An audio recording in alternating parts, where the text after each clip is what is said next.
अगर आप रेडी हैं परमेश्वर के वचन को नोटिस करने के लिए, आमीन, हालेलुया, हालेलुया। शब्द निकालेंगे डैनियल उसका 9वां अध्याय। Thank you Jesus. उसकी पहली आयत से डैनियल उसका 9वां अध्याय, दानियल नबी की किताब उसका 9वां अध्याय। Thank you Jesus. जी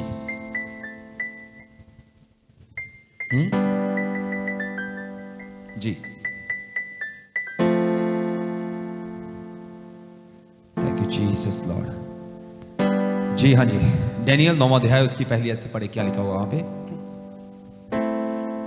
मादी श्रेयस का पुत्र दारा, जो कसदियों के देश पर राजा ठहराया गया था, उसके राज्य के पहले वर्ष में मुझ दानियल ने शास्त्र के द्वारा समझ लिया कि यरूशलेम की उजड़ी हुई दशा यहोवा के उस वचन के अनुसार जो यिर्मयाह नबी के पास पहुंचा था, कुछ वर्षों के बीतने पर अर्थात 70 वर्ष के बाद पूरी हो जाएगी। तब मैं अपना मुख प्रभु परमेश्वर की ओर करके गिड़गिड़ाहट के साथ प्रार्थना करने लगा और उपवास कर टाट पहन राख में बैठकर वरदान मांगने लगा। मैंने अपने परमेश्वर यहोवा से इस प्रकार प्रार्थना की और पाप का अंगीकार किया, हे प्रभु, तू महान और भय योग्य परमेश्वर है, जो अपने प्रेम रखने और आज्ञा मानने वालों के साथ अपनी वाचा को पूरा करता और करुणा करता रहता है। आमीन, आमीन, hallelujah, hallelujah, hallelujah, hallelujah, hallelujah, hallelujah, hallelujah. Hallelujah. परमेश्वर के वचन को जब आप पढ़ते हैं, उससे पहले मैं आपको बताना चाहता हूं, आज बहुत से लोग, उनके जीवन में कोई सक्सेस नहीं है, सफलता नहीं है। बहुत से लोग कहते हैं कि पास्टर लोग जो है आशीषों के बारे में प्रचार करते हैं, चंगाई के बारे में प्रचार करते हैं, छुटकारे के बारे में प्रचार करते हैं, गरीबी से बाहर निकलने के लिए प्रचार करते हैं, सुसमाचार प्रचार नहीं करते। मैं आपको बताना चाहता हूं, प्रभु यीशु मसीह का वचन जब हमने सुना कि प्रभु यीशु मसीह ने हमारे लिए सलीब पे अपनी जान दी, और उसके बाद जब हमने प्रभु यीशु मसीह को कबूल किया, हमने उद्धार पाया। लेकिन उसके बाद भी अगर हमारे जीवन में कोई रिजल्ट नहीं है, चंगाई नहीं है, छुटकारा नहीं है, ब्लेसिंग नहीं है, तो इसका मतलब अभी तक परमेश्वर के सुसमाचार की सामर्थ्य को हमने देखा नहीं। जब हमने प्रभु यीशु मसीह को ग्रहण किया, हमारी आत्मा बचा ली गई, तो क्या केवल प्रभु यीशु मसीह हमारी आत्मा को बचाने वाला, इस धरती पर रहते हुए क्या हमें वो बीमारी से ना छुड़ाएगा? क्या दुष्ट आत्माओं से हमें ना छुड़ाएगा? क्या गरीबी से हमें बाहर ना निकालेगा? मैं आपको बताना चाहता हूं, कंप्लीट सुसमाचार क्या है। अधूरा सुसमाचार हमें नहीं सुनना। अधूरा सुसमाचार क्या है? सिर्फ यीशु मसीह को कबूल करो, बस, फिनिश। उसके बाद शराब में मरो, गरीबी में मरो, बीमारियों में मरो, कोई प्रॉब्लम नहीं है। लेकिन मैं आपको बताना चाहता हूं, हां, हम यीशु मसीह को कबूल करने के बाद अगर बीमारियों में भी मर जाते तो स्वर्ग में जाएंगे। लेकिन परमेश्वर की ये योजना हमारे जीवन में नहीं है। आज बहुत से लोग हैं, वो प्रभु यीशु मसीह को ग्रहण किए कई साल उनको हो चुके हैं, कई सालों से वे प्रभु यीशु मसीह को जानते हैं, लेकिन आज भी उनके जीवनों में कोई रिजल्ट नहीं है, परमेश्वर की आवाज नहीं है, कोई आंसर उनको नहीं मिलता परमेश्वर की ओर से, छुटकारा नहीं है। आज भी वो नीचे नीचे और नीचे दबते जा रहे हैं। क्यों? वचन में तो लिखा है कि जब हम यीशु मसीह को कबूल करते हैं, हमारी आत्मा बचाई जाती है। तो जो आत्मा बचाने वाला परमेश्वर, क्या वो धरती पर रहते हुए वो मुझे बीमारियों और दुष्ट आत्माओं से छुड़ाने की सामर्थ्य नहीं रखता? क्या वो मुझे गरीबी से बाहर निकालने की काबिलियत नहीं रखता? हालेलुया। सोचे, अगर आपकी आत्मा बचाई जा चुकी है, आपने यीशु मसीह को कबूल किया और आप विश्वास करते हैं कि आपकी आत्मा बचाई जा चुकी है, तो सोचे, अगर आपके जीवन में रिजल्ट नहीं है, आपकी प्रार्थनाओं का उत्तर आपको नहीं मिल रहा, आप बीमारी और श्रापों में हैं, तो किसी दूसरे व्यक्ति को आप कैसे खींचेंगे मसीह यीशु में? कैसे सुसमाचार सुनाएंगे ऐसे व्यक्ति को जो बीमारी से रहता है, दुष्ट आत्मा जिसके जीवन में नहीं, लेकिन यीशु मसीह मिसिंग है? कैसे आप इंस्पायर करेंगे? वो व्यक्ति कह सकता है कि मैं तुझसे बेहतर हूं।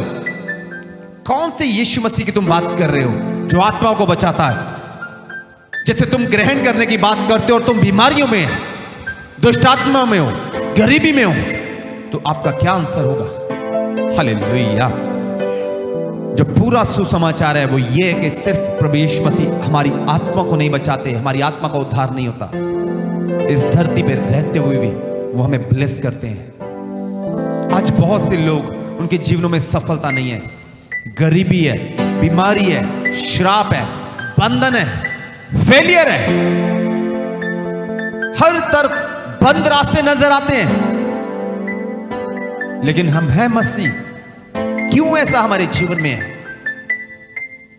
मैं आपको बताना चाहता हूं, बहुत से लोग कहते हैं कि परमेश्वर हमारी प्रार्थनाओं को उत्तर नहीं देता, परमेश्वर हमारी प्रार्थनाओं को नहीं सुनता।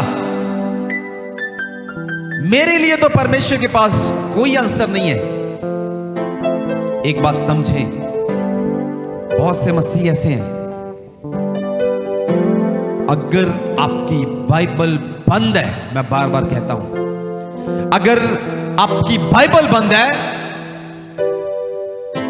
तो ना कहें अपनी जुबान से कि परमेश्वर का मुंह मेरे लिए क्यों बंद है, स्वर्ग मेरे लिए क्यों बंद है। हालेलुया।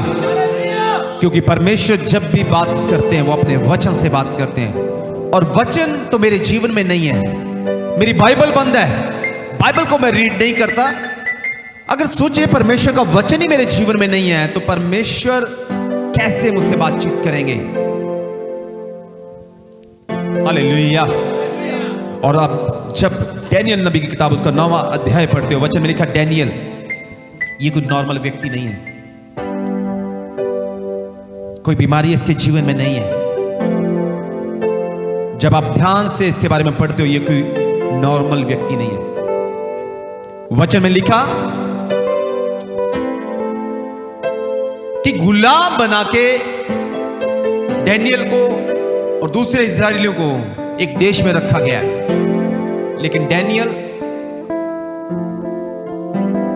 उसके अंदर परमेश्वर का आत्मा है, उसके वचन, उसके दर्शन में वो बना रहता है, और उसे एक ऊंचा ओहदा दिया गया है, ऊंचा स्थान दिया गया है। और वचन में लिखा, जब आप 9वें अध्याय से पहले पढ़ते हो, वचन में लिखा डैनियल नबी एक बिजी व्यक्ति है, एक ऊंचे ओहदे पे है, हायर लेवल पर है, हाई रैंक पे। वो आप में से बहुत से लोग किसी रैंक पे नहीं है। ध्यान से आपने इस वचन को सुनना है। वचन में लिखा एक ऊंचे ओहदे पे ये बिजी व्यक्ति है, ये परमेश्वर का भविष्यवक्ता भी है। ये जब 9वें अध्याय से पहले आप पढ़ते हो, वचन में लिखा कि इस दुनिया का अंत कैसे होने वाला है। डैनियल एंड टाइम के दर्शन भी देखता है, उसे पता है एंड टाइम पे क्या क्या होने वाला है। शेरों की गुफा में उसे फिकवा दिया जाता है, बड़ी मुसीबतों, बड़ी समस्याओं को वो देखता है, ऊंचे ओहदे को वो देखता है, रिस्पेक्ट को वो देखता है, नौकर चाकर उसके आजू बाजू में है। 9वें अध्याय से पहले आप देखते हैं कि वो बड़ी बड़ी समस्याओं को भी देखता है, एक ऊंचा ओहदा भी उसे दिया जाता है। इसी दरमियान परमेश्वर जब उसे समस्याओं से बाहर निकालता है, नौकर उसके इर्द गिर्द है। लेकिन जब आप पढ़ते हो कि डैनियल नबी के अंदर जो परमेश्वर ने अपना आत्मा दिया, और वो आखिरी समय में क्या होने वाला, अंत के दिनों में क्या होने वाले, इन दर्शनों को वो भी देखता है। इसके बावजूद वचन में लिखा वो गुलामी में है। बड़े काम करने के बावजूद, बड़े दर्शन देखने के बावजूद वो गुलामी में है। और जब आप ध्यान से वचन पढ़ते हो, उसे इस बात का ज्ञान है, उसे यह पता कि अंत के दिनों में क्या होने वाला कई हजार सालों के बाद। लेकिन जब मैं खुद गुलामी में हूं, डैनियल नबी को यह नहीं पता कि जो हम गुलामी में हैं हम कब बाहर आएंगे, उसके पास ऐसा कोई भी दर्शन नहीं है। लेकिन वचन में लिखा डैनियल नबी, उसे दर्शन के जरिए नहीं पता चलता